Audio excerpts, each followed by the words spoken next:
16 డిమాండ్లు పెడితే principal secretary గారి దగ్గర ఆర్థిక శాఖ పరిశీలన ఒకటి, పర్మనెంట్ కార్మికులకి 62 ఏళ్లు పెంచి ఓట్ల కోసం చూస్తా ఉన్నావే జగన్మోహన్ రెడ్డి గారు.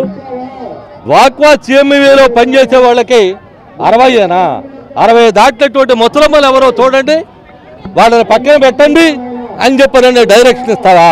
కుదరదు. 62 ఏళ్ళు వాళ్ళకు కూడా ఇవ్వాల్సిందే అని చెప్పారని ఈ సందర్భంగా మేము కోరాం. అలాగే water supply, drainage, park section, vehicle depot ఈ 4 విభాగాలకి సంబంధించి 21,000 ఇవ్వడమే కాదు, నువ్వు వీళ్ళని రెగ్యులరైజేషన్ చేసేదాకా, క్రమబద్ధీకరించేదాకా, పర్మనెంట్గా చేసేదాకా వీళ్ళకి ఇచ్చేటువంటి జీతం సుప్రీంకోర్టు జడ్జిమెంట్ ప్రకారం కనీస వేతనం 26,000 ఇవ్వాలి. ఆ జడ్జిమెంట్ని అమలు జరపమని చెప్పారని కోరుతా ఉన్నాం. తత్తడం చేయొద్దు జగన్మోహన్ రెడ్డి గారు. నీకు ఇచ్చినటువంటి ఆ ఆర్డర్ ఏదైతే ఉందో దాన్ని అమలు జరపండి. జరిపి నీ చిత్తశుద్ధిని నిరూపించుకోండి.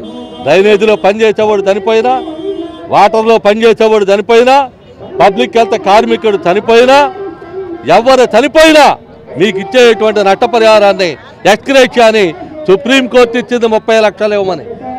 30 లక్షలు ఇచ్చి వాళ్ళ కుటుంబంలో ఒకరికి ఉద్యోగం, వాడికి ఒక ఇల్లు ఉండటానికి ఇవ్వమని చెప్పింది. పక్కన పెట్టావా? ఏం చేసావు? అటకెక్కిచ్చావా? అందుకని అలా కుదరదు.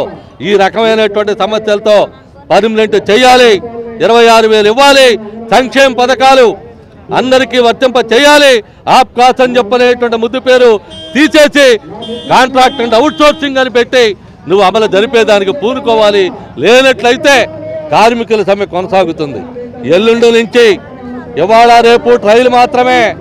ఇవాళ రేపు ట్రయల్ అయిపోయిన తర్వాత ఎల్లుండి విజయవాడలో రాష్ట్రంలో కార్మికుల యొక్క సత్తా ఏమిటో చూపిస్తాం. అవుట్ సోర్సింగ్ కార్మికులే, కానీ DPSలు పనిచేయవు, వాటర్ రాదు, డ్రైనేజ్ ఉండదు, వెహికల్స్ వెళ్ళవు, మొత్తం స్తంభింపజేస్తాం విజయవాడ నగరాన్ని, రాష్ట్రాన్ని అని చెప్పనేటువంటిది నిర్ణయం తీసుకున్నారు. పార్కు సెక్షన్తో సహా మొత్తం అన్ని బంద్లోకి వెళ్తాయి. తర్వాత ఆలోచించుకోండి. ఎప్పటికైనా పిలవడం మంచిది, పిలిచి సమస్యలు పరిష్కారం చేయడం మంచిది. లేనట్లయితే నువ్వు 90 రోజులే నీకు ఉంది కాలం. ఆ 90 రోజులు కాదు, మాకు ఇంకా చాలా ఉంది కాలం. 90 రోజుల్లో నిన్ను ఇంటికి పంపించడం ఖాయం అని చెప్పారని చెప్పదలుచుకున్నాం. ఆ రకమైనటువంటి పరిస్థితి లేకుండా ఉండాలంటే మా సమస్యలు పరిష్కరించు, సమ్మెను నివారించే ప్రయత్నం చేయమని మరి విజ్ఞప్తి చేస్తా ఉన్నాం. కార్మికులందరికీ ఉత్సాహంగా రండి, సమ్మెలో పాల్గొనండి, సమ్మె జయప్రదం అవుతుంది, మనమే విజయులం అవుతామని చెప్పి తెలియజేస్తాం.